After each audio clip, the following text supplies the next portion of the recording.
శ్రీవారి వైకుంఠ ద్వార దర్శనం టోకెన్ల జారీ కేంద్రం వద్ద దురదృష్టవశాత్తు భక్తులు మృతి చెందడం బాధాకరమని టీటీడీ చైర్మన్ బిఆర్ నాయుడు అన్నారు. మహిళా భక్తురాలు అపస్మారక స్థితికి చేరుకుంటుండగా డీఎస్పీ గేట్లు తీశారు. దీంతో ఒక్కసారిగా భక్తులు ప్రవేశించడంతో తొక్కిసలాట చోటు చేసుకుని భక్తులు మృతి చెందినట్లు ప్రాథమిక సమాచారం అందిందని తెలిపారు. మరో 25 మంది వరకు క్షతగాత్రులు ప్రభుత్వ రియా స్విమ్స్ ఆసుపత్రిలో చికిత్స పొందుతున్నారని చైర్మన్ వివరించారు. ఓం నమో వెంకటేశాయ. ఈరోజు చాలా దురదృష్టకరమైనటువంటి రోజు. ఏదైతే జరగకూడదు అనుకున్నామో అదే ఈరోజు జరిగింది. దీని మీద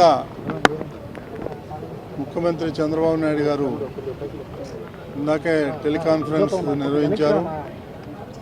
నేను కూడా దాంట్లో పార్టిసిపేట్ చేశాను. ఆయన తీవ్రంగా బాధపడుతున్నాడు. మోడీ గారి మీటింగ్ సక్సెస్ఫుల్గా చేసుకొని ఇంటికి రాగానే ఈ దురవార్త విన్నారు. చాలా బాధపడ్డారు.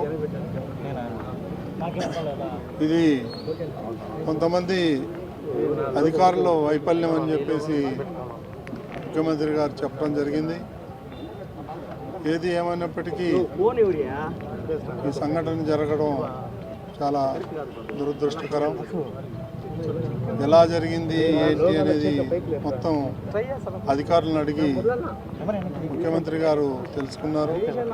ఏది ఏమైనప్పటికీ ఇది జరగటం రేపులో ఎల్లుండి పండగ పెట్టుకొని ఇది జరగటం చాలా దురదృష్టకరం అని చెప్పి ముఖ్యమంత్రి తీవ్రంగా దిగ్భ్రాంతి చెందారు. వారు చాలా బాధపడుతున్నారు. జరిగేది జరిగిపోయింది, మళ్ళీ తిరిగి రాదు.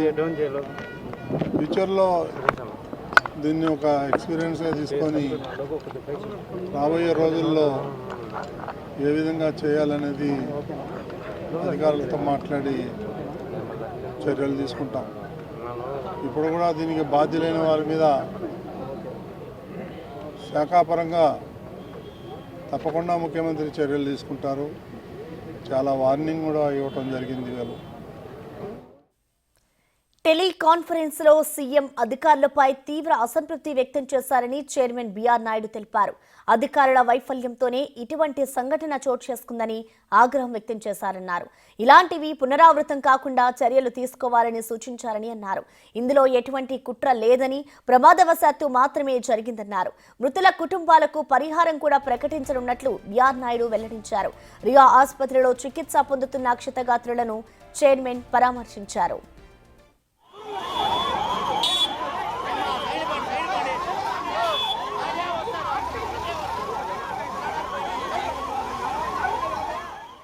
టీటీడీ ఈవో శ్యామలరావు సహా జిల్లా కలెక్టర్ కూడా ఈ ఘటనపై రియాక్ట్ అయ్యారు. భక్తులు మృతి చెందడం బాధాకరమని వాపోయారు.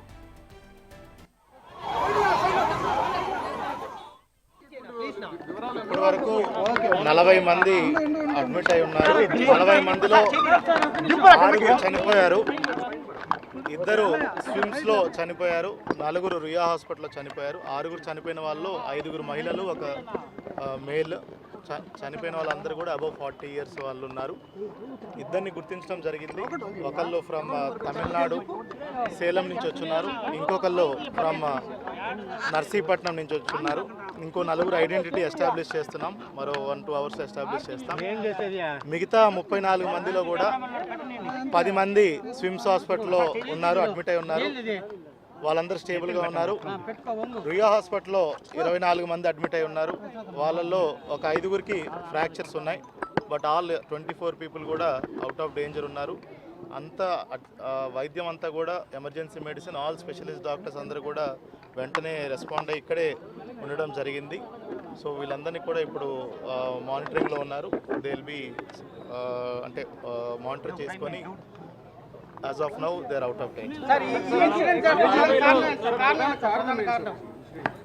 అనలైజ్ చేస్తున్నామండి. వీళ్ళ అప్డేట్ చేస్తాం. అంటే ఎన్ని చోట్ల జరిగింది సార్ సంఘటన? ఒకే చోట అండి, బైరాగిపట్టణ ఎంజీఎం స్కూల్ దగ్గర జరిగింది.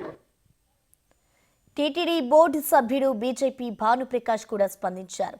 ఘటనా స్థలానికి చేరుకున్న ఆయన పరిస్థితిని సమీక్షించారు. జరిగిన ఘటనపై శ్రీవారి భక్తులకు క్షమాపణలు చెప్పారు. అంతేకాదు ఈ ఘటనకు కారణాలపై విచారణ జరిపి చర్యలు తీసుకుంటామన్నారు ఆయన. దయచేసి క్షమించాలి, శ్రీవారి భక్తులు మమ్మల్ని క్షమించాలని చెప్పి కోరుకుంటున్నాను. ఇది చాలా దురదృష్టకర సంఘటన, మేము ఎవరు జీర్ణించుకోలేకపోతున్నాం. ఇలా ఊహించని సంఘటన, చాలా బాధాకరమైన సంఘటనగా మేము భావిస్తున్నాం. దయచేసి క్షమించాలి. మరణించారా ఎవరైనా? దాదాపు నలుగురు మరణించారు. దీని బాధ్యులు మేమైతే వదిలిపెట్టే ప్రసక్తి, నిర్లక్ష్యం వచ్చే వారిని కఠినంగా సైడ్ పోండి